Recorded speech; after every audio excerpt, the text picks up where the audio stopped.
Hi, everybody. I am Dew Tinnin. I'm the founder of Skillway, where we help you crush your sales goals and love what you do. And this is your Skillway Business Tip. Something very interesting happens at the end of every single year in regards to goal setting. For those of you who know you're going to hit your goals, you just absolutely put your head down, you drive for it, you never give up, and you just go for it.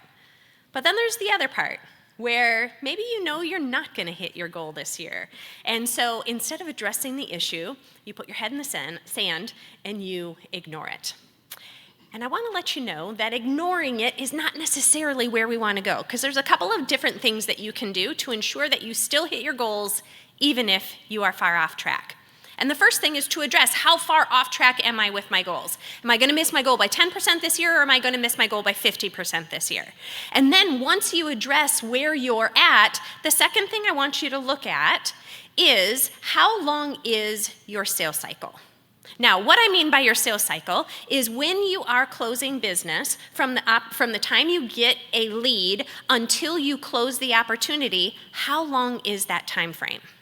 Because for most of us, it's not just 30 days, right? For most of us, it's 6 months and sometimes even longer.